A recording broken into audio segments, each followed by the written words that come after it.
ওটা ইমান ভয় কৰিব লাগে 4 নম্বৰ প্ৰশ্ন হয়নে চোৱা 4 নম্বৰ প্ৰশ্নটো প্ৰায় পৰীক্ষাত আহে কাৰণে তোমালোকৰ এই প্ৰশ্নটো যেতিয়াই মন যায় বুঢ়া বয়সতো চাই লৈ যায় লিখিব পাৰিবা এনে বুঢ়া বয়সত অংক কৰিব পৰীক্ষা দিবলৈ শিকিব নালাগে কাবাক বুজাব কাৰণে লাগিব পাৰে 10টা কলমৰ বিক্ৰী দাম 8টা কলমৰ কিনা দামৰ সমান তেন্তে শতকৰা লাভ বা লোকসান নিৰ্ণয় কৰা প্ৰথম কথাটো হ'ল 10টা কলম বিক্ৰী কৰি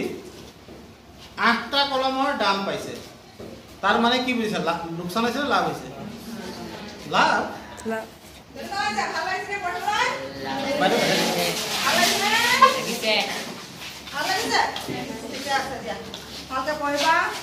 ৰুমটো ভালদৰে চাফ চিকুণকৈ ৰাখিবা নিজৰ ৰুমৰ নিচিনাকৈ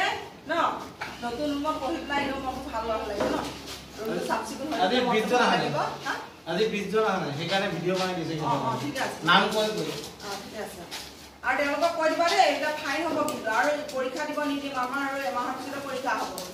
এতিয়া একেলগে 2 দিন 3 দিন স্কুল ক্ষতি কৰিলে পিছত অফিচৰ পৰা আহি পেলাই নাম পাতিব বুজিছা মই যাম যাব দেখুৱা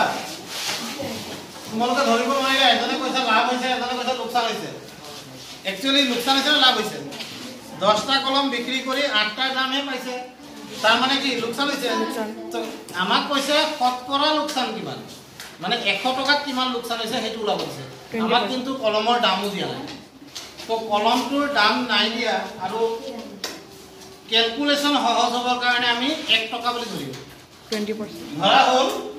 প্ৰতিটো কলমৰ দাম ধৰা হ'ল প্ৰতিটো কলমৰ কিনা দাম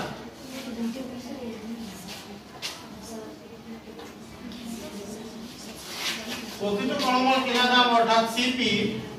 সমান 1 টকা হয়নে 10টা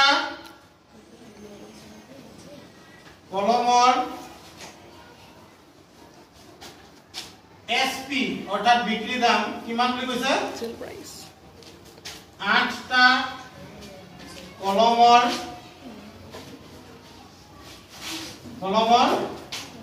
সিপি কিনা দাম হয়নে 10টা কলমৰ এসপি 8টা কলমৰ সিপি হয় অৰ্থাৎ কিমান পাইছে 8 টকা পাইছে হয়নে নহয় ঠিক আছে 10টা কলম কিনিছিল কেই টকা 10 টকা পাইছে কেই টকা এতেকে লোকসান কিমান হ'ব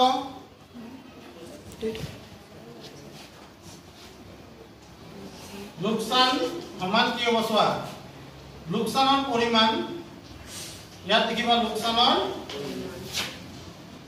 পৰিমাণ বা এমাউন্ট অফ লস ইংৰাজীত কি বুলি কয় এমাউন্ট অফ লস এপি আৰু তলত হ'ব কি কিনা দাম পূৰণ 100% তাৰমানে আমি আসলতে শতকৰা লোকসান ওলাইছো পাৰ্সেন্টেজ লস উলিয়াইছো বুজিছানে ইয়াত মই লিখিছো loss equals to amount of loss divided by cost price into 100% তাৰ মানে ইয়াত কি হ'ব কিনা দাম কিমান আছিল কিনা দাম 10টাৰ দাম আছিল 10 টকা লস কিমান হ'ল চোৱা